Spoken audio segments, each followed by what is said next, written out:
புதுச்சேரி மாநில நிர்வாகத்திற்கு தாமே பொறுப்பு என்று அம்மாநில துணைநிலை ஆளுநர் கிரண்பேடி தெரிவித்திருக்கிறார். புதுச்சேரி மாநில மக்களுக்கு அவர் எழுதியிருக்கும் கடிதத்தில் ஆளுநர் மாளிகை வெறும் தபால் நிலையமாக இருக்காது என்று தெரிவித்திருக்கிறார். மாதம் ஒரு முறை புதுச்சேரி மக்களுக்கு கடிதம் எழுதப் போவதாகவும் அவர் கூறியிருக்கிறார். இது தொடர்பான கூடுதல் விவரங்களை புதுச்சேரியில் இருக்கும் நமது செய்தியாளர் ரஹ்மானிடம் கேட்கலாம். ரஹ்மான், கிரண்பேடி கடிதம் புதுச்சேரி மாநில நிர்வாகத்திற்கு நானே முழு பொறுப்பு, ஆளுநர் மாளிகை வெறும் தபால் நிலையமாக இருக்காது அப்படின்னு குறிப்பிட்டிருக்கிறாங்க. இது குறித்த கூடுதல் விவரங்களை சொல்லுங்க. கடிதத்தில் இருக்கும் விவரங்கள் என்ன? இதை அங்கு ஆட்சியில் இருக்கும் அரசு எப்படி பார்க்கிறது? அதாவது கண்டிப்பா பத்மபிரியா, அதாவது புதுச்சேரியில் கடந்த சட்டமன்ற தேர்தலுக்கு முன்பாகவே புதுச்சேரியில் பொறுப்பேற்றவர் ஆளுநர் கிரண்பேடி. மீண்டும் அதாவது காங்கிரஸ் ஆட்சிக்கு வந்த பிறகு தொடர்ந்து அதாவது பல்வேறு கட்டங்களில் ஆட்சியாளர்களுக்கும் கிரண்பேடிக்கும் இடையான சின்ன சின்ன மோதல்கள் இருந்து வந்தது. இந்த மோதலானது தற்போது கடந்த ஒரு வாரமாக இது முற்றிவிட்டது. இந்த நிலையிலே அதாவது முதலமைச்சர் நாராயணசாமி எழுதிய ஒரு உத்தரவு, அதாவது சமூக வலைதளங்களை அரசு நிர்வாகிகள் அரசு அதிகாரிகள் பயன்படுத்தக்கூடாது என்ற ஒரு உத்தரவை அவர் ரத்து செய்திருக்கின்றார். இது புதுச்சேரி அரசியலில் மிகுந்த ஒரு பரபரப்பை ஏற்படுத்தியிருக்கின்றது. அது மட்டும் இல்லாமல் அமைச்சரவைக்கு ஒரு அதிர்ச்சியை ஏற்படுத்தியிருக்கின்றது. இந்த நிலையிலே அதாவது இன்று அதாவது அவருடைய ஆளுநர் அலுவலகத்தின் மீது ஒரு மின்னஞ்சல் அனுப்பப்பட்டிருக்கின்றன. அந்த மின்னஞ்சலில் அதாவது இந்த மாநிலத்திற்கு நான் தான் நிர்வாகி, நான் தான் பொறுப்பு, மேலும் அதாவது இந்த நிர்வாகத்தை நிர்வகிக்கக்கூடிய முழு பொறுப்பு என்னிடம்தான் இருக்கின்றது. மேலும் ஆளுநர் மாளிகை ஒரு அஞ்சல் அலுவலகம், தபால் நிலையம் கிடையாது. மேலும் அதாவது நிதி உள்ளிட்ட அனைத்து நிர்வாகத்தையும் நானே நிர்வகிப்பேன். மேலும் அனைத்து திட்டங்களுக்கும் அனைத்து கோப்புகளுக்கும் என்னுடைய உத்தரவின் பேரிலே செல்ல வேண்டும் என்ற ஒரு கடிதத்தை எழுதியிருக்கின்றார். நான் தொடர்ந்து அதாவது மக்களுக்கு, புதுச்சேரி மக்களுக்கு என்னுடைய கருத்துக்களை நான் மாதம் நான் தகவலாக தெரிவிப்பேன். மேலும் என்னுடைய இந்த நடவடிக்கை என்பது யாருக்கும் எதிரானதல்ல. மேலும் அதாவது புதுச்சேரியுடைய வளர்ச்சி தான் என்னுடைய முக்கியம். அந்த வளர்ச்சியை நோக்கி தான் நான் செல்கின்றேன். மேலும் அது மட்டுமல்லாமல் தன்னுடைய ஆளுநருக்குடைய அதிகாரம் என்னவோ அந்த அதிகாரத்தை வரம்பிலே என்னுடைய பணியானது நடைபெற்றிருக்கின்றது என்ற ஒரு தகவலை தெரிவித்திருக்கின்றார். தற்போதுதான் அவர் வெளிப்படையாக இந்த ஒரு கடிதத்தை தற்போது எழுதியிருக்கின்றார்.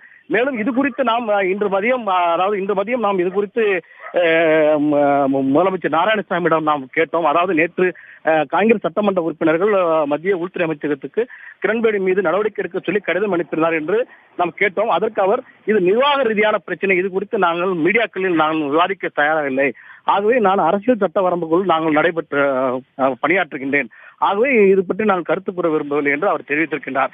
இந்த நிலையிலே ஆளுநர் மாளிகையிலிருந்து கிரண்பேடி இந்த ஒரு கடிதத்தை அனுப்பியிருப்பது புதுச்சேரியில் மீண்டும் ஒரு பெரிய ஒரு சர்ச்சையும் ஒரு பரபரப்பையும் ஏற்படுத்தியிருக்கு என்றே சொல்லலாம். பத்மபிரியா, ரஹ்மான், கிரண்பேடி குறிப்பிட்டது போன்று மாநிலங்களுக்கான ஆளுநரின் அதிகாரத்தை காட்டிலும் யூனியன் பிரதேச ஆளுநர்களுக்கு அதிகார வரம்பு அதிகம் என்றே சொல்லலாம் அல்லவா? அவர் தனக்கு இருக்கும் உரிமையை நிலைநாட்டிக் கொள்ள முயல்கிறார் என்பதை இந்த கடிதம் வாயிலாக பார்க்கலாமா? கண்டிப்பா. அதாவது அமைச்சரவை எடுக்கக்கூடிய அனைத்து யூனியன் பிரதேசத்தை பொறுத்தவரை அமைச்சரவை எடுக்கக்கூடிய அனைத்து முடிவுகளையும் ஆளுநருடைய ஒப்புதலுக்கு பிறகே அது சட்டமாக்கப்படும், அதாவது அரசாணையாக வெளியிடப்படும். இதுதான் யூனியன் பிரதேசங்களுக்கான சட்ட வரைவு. ஆகவே தற்போது கடந்த வாரம் நடந்த ஒரு விஷயம் என்னவென்றால், அதாவது இந்த அரசு அதிகாரிகள் சமூக வலைதளங்களை பயன்படுத்தக்கூடாது என்று அவர் அமைச்சரவையில் முடிவெடுத்து அதை பரிந்துரை செய்திருந்தார் முதலமைச்சர் நாராயணசாமி. இதை தலைமைச் செயலாளர் அறிவிப்பாக வெளியிட்டிருந்தார்.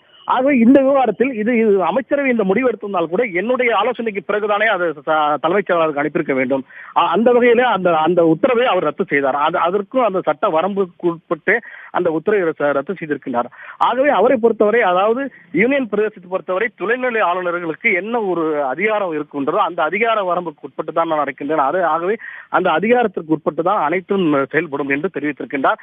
மேலும் அதாவது யூனியன் பிரதேசத்தை பொறுத்தவரை, அதாவது அமைச்சரவை இருந்தால் கூட ஆளுநருடைய ஒப்புதல் இல்லாமல் எந்த பணியும் நடைபெறாது. அதாவது குறிப்பாக அதாவது ஒரு 25 லட்சம் ரூபாய்க்கு மேற்பட்ட ஒரு பணிகள் செய்யப்பட வேண்டும் என்றால் கூட அது ஆளுநருடைய ஒப்புதலுக்கு தான் செல்ல வேண்டும். அது மட்டுமல்லாமல் குறிப்பாக ஒரு காவல்துறை அதிகாரியை பொறுத்தவரை ஒரு இன்ஸ்பெக்டரிலிருந்து எஸ்பி வரை டிரான்ஸ்பர் செய்யப்பட வேண்டும் என்றாலும், அவர்களுக்கு பணி உயர்வுக்கு வழங்கப்பட வேண்டும் என்றால் கூட அது அமைச்சரவைக்கு அதிகாரம் கிடையாது. அது ஆளுநருடைய உத்தரவின் பேரிலே அது வழங்கப்படுகின்றது. அது மட்டுமல்லாமல் புதுச்சேரியில் இருக்கக்கூடிய அனைத்து ஜிஓக்கள், அரசாணை என்று சொல்லக்கூடிய அனைத்து ஜிஓக்களும் ஆளுநருடைய பரிந்துரையின் பேரிலே அனுப்பப்படுகிறதாக தலைமைச் செயலாளர் தெரிவிப்பார். ஆகவே ஆளுநருக்கு அதிகாரம் இருக்கின்றது என்பது நடைமுறையில் இருக்கின்றது. ஆனால் கடந்த கால ஆளுநர்கள் தொடர்ந்து இதை அமைச்சரவையோடு ஒத்து சென்றார்கள். இந்த ஆளுநர் மட்டும் தற்போது தன்னுடைய உரிமையை நிலைநாட்ட முயற்சிக்கின்றார் என்பது இந்த கடிதத்தின் மூலம் தெரிய வருகிறது. பத்மபிரியா.